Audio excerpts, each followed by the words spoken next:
South African food, for the most part, is really good. Like, I enjoyed the food there. And the foods, most of the people there will give you like the same thing. But one crazy food I had is something called mahodu, which is cow intestines, which they cook. And that's, of all the foods there, a lot of white missionaries struggle with that because it has this weird smell. Another food I noticed was cow foot. It's a weird smell. Africans are very resourceful. They use like the whole chicken and the whole cow. Like you can get chicken liver, things like that. So mahodu was interesting, but most of the food there is normal, just chicken, rice, things. So the food's good. The only time I experienced crime on a mission was my flat got broken into. My former companion, I just got a new companion in training actually, and my former companion, he left the security gate open. Many of the doors there and the windows have security gates. And we came back one night, this is like the second day I had a new companion, and we came back and the sliding glass door was broken. And the guy, I guess he cut himself because there was blood stains on the wall as he tried to put the light on, and I had a lot of my things stolen, like my camera, my passport, which was hard to get back. Well, it was hard to get my visa, South African visa back, but that was really scary. But it was interesting because when that happened, I was freaked out. Like it's hard, like if you've never been a victim of crime before, like property crime, it's hard to understand that that's a very traumatic experience. You just feel violated. You just...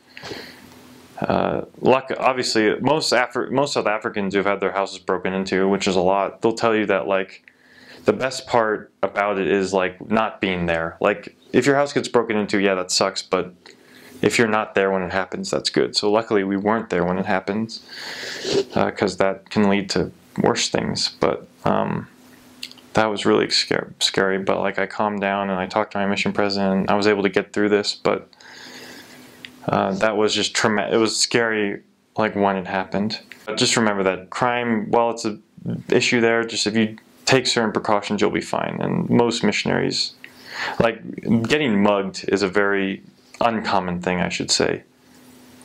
I know in like South America and other places, I've heard stories where missionaries often get mugged at like gunpoint. But in South Africa, getting mugged in the street is not a common experience.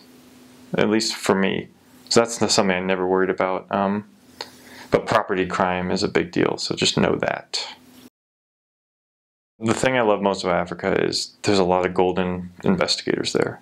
In all of my areas, I had somebody, often more than one, many people who just embrace the gospel, and it's a really beautiful thing. One common spiritual experience I had is like many Africans, they might struggle reading English, and I had many investigators who said like when they first started reading the Book of Mormon, it was hard for them to understand. They would say it's like reading Shakespeare, that's what they would say, but many of them would say like man, I kept reading the Book of Mormon and like it comes clear to me. It's like I can understand the English. It's like this has changed my life, and that's a really nice experience to see that, because I remember thinking like how South Africans would respond to our message, because like we're Americans mostly, coming to them, telling them about, yeah, Jesus came to America. Like it's very, that's a stereotype that Americans have, that we just come in and we tell people to like, America's the best, like live like America. And now like we're saying religion, Jesus came to America, and like our message is kind of, pro-America, like very American centric.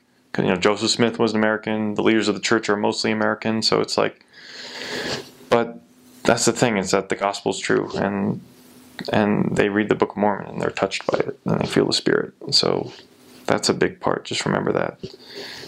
That's a common spiritual experience. So the people will respond to your message, and they'll come to church and they'll be baptized, and it's a beautiful thing. So it snowed once there.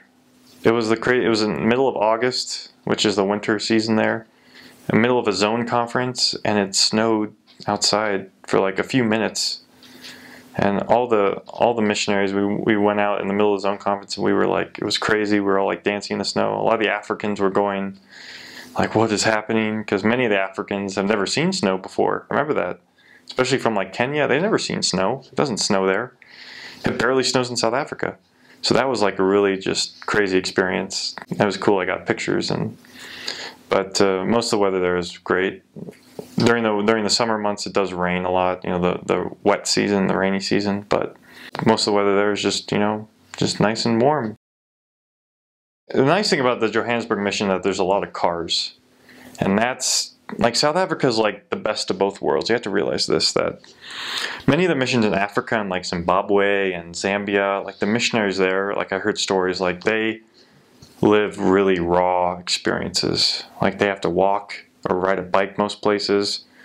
Their apartments are really underdeveloped, cockroaches, things like that. Where in Africa, we lived in very safe areas. South Africa, we lived in very safe areas, and we almost always had a car available to us, which is a huge blessing, obviously. And you'll trust me, like walking everywhere in the African sun is not the good, but driving, you can go to appointments. So one thing I learned was just a lot of basic car skills, because I wasn't too mechanical before, but learning how to, like, you know, deal with like an overheated, you know, engine, you know, putting water in, things like that.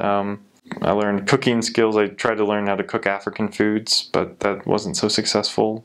A lot of the Africans too, that's another thing. You feel like in America, we're kind of spoiled. You know, we have dishwashers, and a lot of Americans, like, we don't, like all the Africans, they know how to cook, they know how to clean. They've been doing this for since they were a young age. All these chores in the house that many Americans, we didn't have to. So a lot of them are kind of like, they think we're like kind of lazy or just weird in that sense, which is, you know, it's true. I mean, they've had much harder lives than us, and they've had to learn quickly how to take care of themselves that us, you know, with our moms and stuff, we didn't really have to deal with. So that's another thing too. But